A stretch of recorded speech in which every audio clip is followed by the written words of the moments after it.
How's it going, everyone?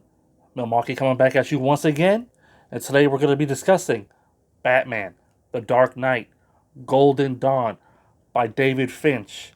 Let's get into it. Batman, Golden Dawn is a story centered around a character named Dawn Golden, who just happens to be a childhood friend of Bruce Wayne, who goes missing, and as she is a Gotham socialite, the fact that she's gone missing, shakes the city down to its core, and Batman, of course, is on the case. Batman tracks down Killer Croc, who is injecting himself with Venom, and so we get a fight between Batman and Killer Croc, who's on Venom. Croc ultimately ends up capturing Batman, and we find out that he's working with the Penguin. Meanwhile, some green demon monster is going around Gotham, killing the homeless.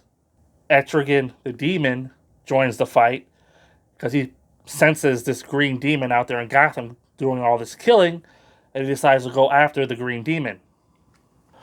After escaping a death trap by Killer Croc and Penguin, Batman discovers the location of Dawn, and he saves her, and we find out that the Penguin is working for this green demon who's out there terrorizing the streets of Gotham.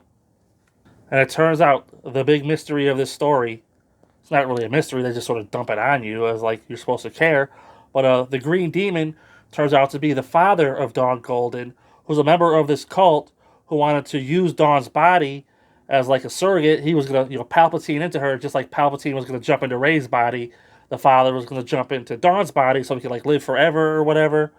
But of course, his plans were thwarted by Batman and Etrigan the Demon.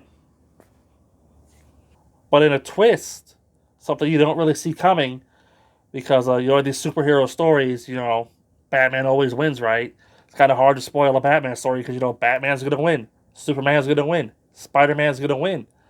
Well, in this story, there's a twist. Although Batman does defeat the demon at the end of the day, Dawn Golden dies. He doesn't save her, and then Batman, he's really shaken up by this. It was all for nothing, or was it? Who knows? So yeah, that's pretty much Batman, The Dark Knight, Golden Dawn in a nutshell. It's another one of these Thomas Elliot situations where a writer comes up with a friend of young Bruce Wayne who he knew all way back when that we never heard of until now, who's in danger, and they end up becoming a big part of like this major plot. And unlike Thomas Elliot, Dawn Golden, she doesn't stick around. Like I said, she gets killed. At least for now. I don't know. She might come back. This is a weird story because it's volume 1, but it's like canceled right away. But it does continue on in the New 52. I don't know if it's the same story with like the same plot lines or whatever. But like Batwoman that I reviewed previously, you get this one standalone volume out here floating in space that leads into like the New 52 version. So I guess we'll have to see what happens when I cover the next volume of Batman the Dark Knight when I get into the New 52.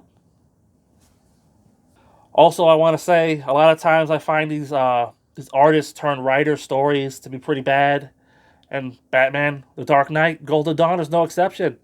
I really enjoyed David Finch's art, at least for the first couple of issues, because halfway through he dips and Jason Fabok takes over, and he does a pretty good job of doing like David Finch like art.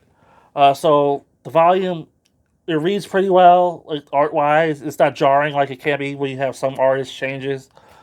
But like the story itself, it's that typical the artist turned writer.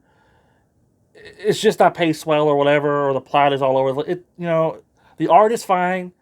He has a vision clearly, but he's just having trouble executing that writing. In my opinion, of course, maybe you love it.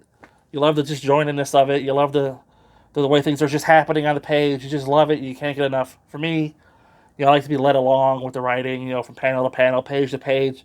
You'll take me on a journey. I don't want to just, see like shotgun splatter of, oh, here's some action, and here's some this and that. And some of the dialogue on here was pretty funny as well. Funny in like a bad way, but whatever. What are you gonna do? Yeah, so if you couldn't tell by now, I really wasn't a fan of this volume. I had high hopes for it. David Finch, He had just came to DC at the time, made the jump, and he was on a Bat book. And you're like, yes, this is everything I ever wanted, right? And this is what you get. So be careful what you wish for. Hopefully, in the New 52, when David Finch keeps writing this book, hopefully it gets better. I don't know. I haven't read those. But as far as Batman, The Dark Knight, Golden Dawn is concerned, I'm gonna give it a 2 out of 5. It wasn't hard to read. Like I said, it's pretty breezy. 5 issues, but man, it was like dragging your eyes over sandpaper. But at least it had the good art. But the nonsensical story, I'm not gonna 2 out of 5. Until next time, I'll see you there.